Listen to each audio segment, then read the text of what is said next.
Fortuner નું ઓલું આખી રિંગટોન નહીં. શું કરવાનું?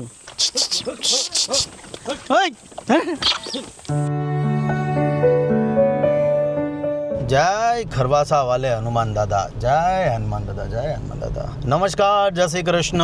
હું છું તમારો પ્રિય ખજૂર. તમારી સાથે બધી જ વસ્તુ શેર કરું છું, એટલે આજે એક વાત શેર કરવી છે. સુરત બારડોલી વિસ્તારમાં 5 ઇંચ એક રાતમાં વરસાદ આવ્યો, જેના લીધે અમે જે ગૌશાળાનું કામ ચાલુ અમારું છે, રાત દિવસ કામ ચાલુ છે.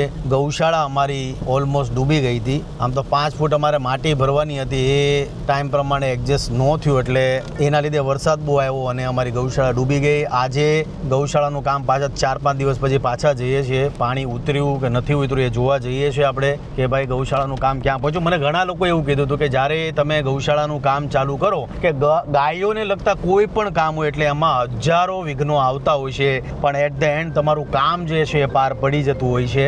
એટલે ગાય માતા માટે એક સરસ મજાની ગૌશાળાનું નિર્માણ કરી રહ્યા છે. જોઈએ છે કઈ રીતના કામ આગળ વધે છે. અત્યારે પાણી ઉતર્યું છે કે નહીં એ જોવા જઈએ. ત્યાંથી પછી અમે જશું અમારા વાંદરાઓને ખવડાવવા માટે, કારણ કે વાંદરાઓને ખવડાવવા જઈએ જ મોસ્ટલી ટાઈમ વરસાદની સિઝનમાં વાંદરાઓને કંઈ ખાવાનું મળતું નથી, એટલે અઠવાડિયામાં 2 વખત અમે મોસ્ટલી આદિવાસી વિસ્તારમાં જ્યાં જ્યાં વાંદરાઓ હોય છે, બજરંગી મહારાજ જ્યાં જ્યાં હોય છે ત્યાં એમને ખવડાવવા જઈએ છીએ. અઠવાડિયામાં 2 દિવસ અમારું એ ફિક્સ હોય છે.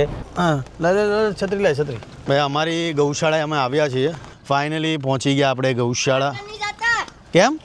ગાડો પડી ગયો, પાણી ધોવાણ છે ને ત્યાં ભૂંગળું તૂટી ગયું. Oh my God. આ પકડ દાદા, પકડ બધો. તમે જો ખાડો પડી ગયો છે મોટો. આ આખું તૂટી ગયું, પણ આ ઓલી હેરડી પડી ને એના લીધે નથી દેખાતું. આ મારી ગૌશાળા છે, જેનું પાણી આજે થોડું ઘણું ઉતરી ગયું છે, પણ કાદવ છે, એટલે કામ તો હજી ઓલમોસ્ટ 5-7 દિવસ થશે નહીં. આ દિવાલનું કામ બધું મોસ્ટલી દિવાલનું કામ થઈ ગયું હતું. આ દિવાલનું કામ બાકી છે. એ દિવાલનું કામ બાકી હતું ને એમાં લોચો થયો વરસાદનો. એક જ નાઇટની અંદર 5 ઇંચ વરસાદ આવ્યો, એટલે એના લીધે આ બધી જે નહેરો છે એ બધી ભરાઈ ગઈ, અને આ જે મોટી નહેર છે એ બધી ભરાઈ ગઈ. એના લીધે ખૂબ પણ કામ થઈ જશે. કહેવાય છે ને કે ભાઈ ગૌશાળાનું કામ ચાલતું હોય ત્યારે મોસ્ટલી વિઘ્ન હજારો આવે છે, પણ તમારું કામ થઈ જાય છે. આ તમે રોડ જોશો ને રોડ પર જ આ અમારી ગૌશાળા છે, જ્યાં ગૌશાળાની અંદર 100 થેલી સિમેન્ટ હતી એ બધી પલ્લી ગઈ, અને મેઇન તો જે શેડ બનાવ્યા હતા રહેવા માટે એ બધા ડૂબી ગયા.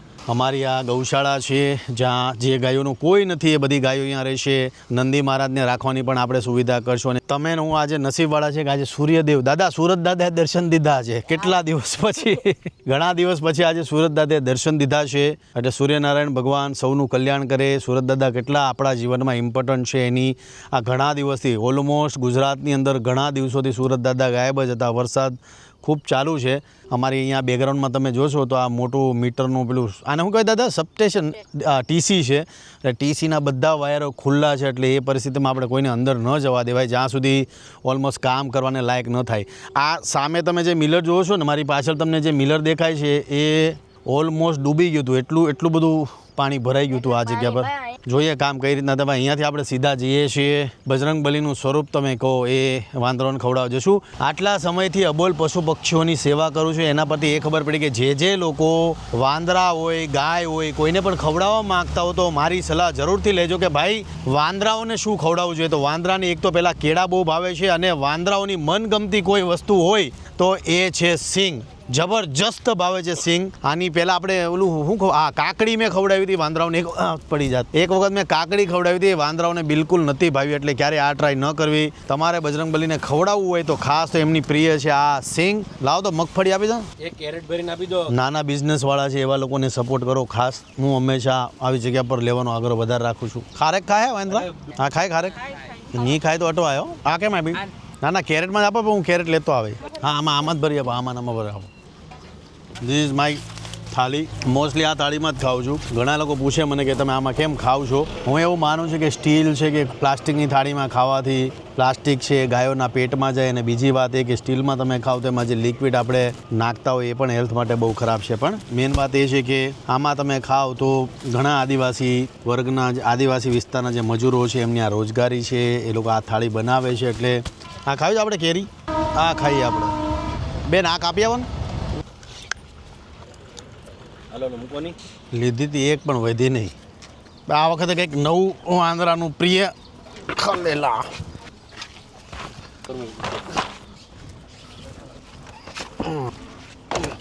ભાઈ હું જ્યારે આવું ના તમે જો તમે જેટલા બચ્ચાવાળી માદા જુઓ તમે બધા પોતપોતાના બચ્ચા લઈને આવ્યા છે.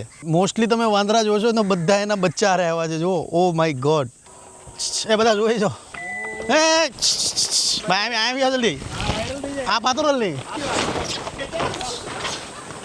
આ કેમ કરું શું કરું ઓ માય ગોડ ઓલું કેળું લઈને ભાગે ફોર્ચ્યુનરનું ઓલું આખી રિંગટોન નહીં એ શું કરું આનું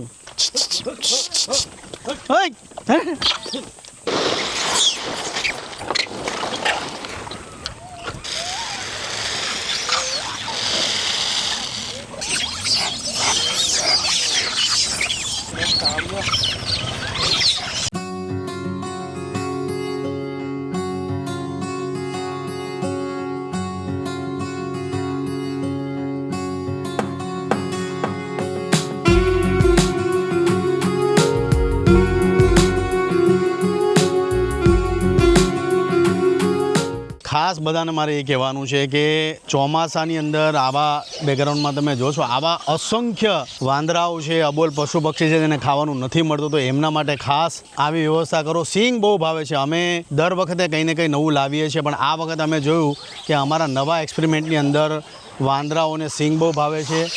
ખલેલા ખાવું આ બધો અવાજ છે ને કરે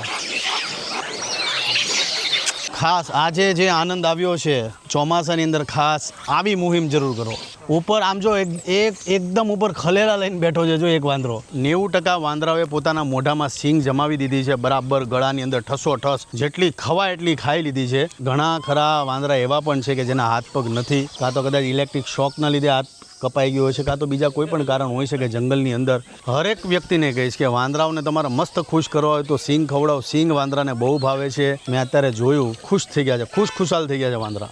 વરસાદ ચાલુ થઈ ગયો છે અત્યારે અને બધા વાંદરાએ મસ્ત ખાઈ લીધું છે. હવે સીધા જઈએ છે અહીંયાથી. આજ માટે આટલું છે. તમામ લોકોને કહીશ કે આ વરસાદની સિઝનમાં તમારા ઘરના આંગણે કોઈ પણ પશુ પક્ષી આવ્યા હોય તો એને અડધૂત કરોમાં એને કાઢોમાં એને રહેવા દો એને જમાડો. કારણ કે શું ખબર કે તમારા ઘરમાં આવેલા કોઈ પણ પશુ પક્ષી હોય કે કોઈ પણ મહેમાન હોય એ ભગવાનના રૂપમાં પણ તમારને આવી શકે છે. એટલે આ બધા અબોલ જીવોનું ધ્યાન રાખો. જય માતા જય શ્રી કૃષ્ણ. આજ માટે આટલું છે. ફરી તમામ લોકોને કહીશ કે તમારી આજુબાજુમાં જે પણ જરૂરિયાતમંદ લોકો હોય એને સપોર્ટ કરતા રહેજો. જય માતાજી જય શ્રી કૃષ્ણ.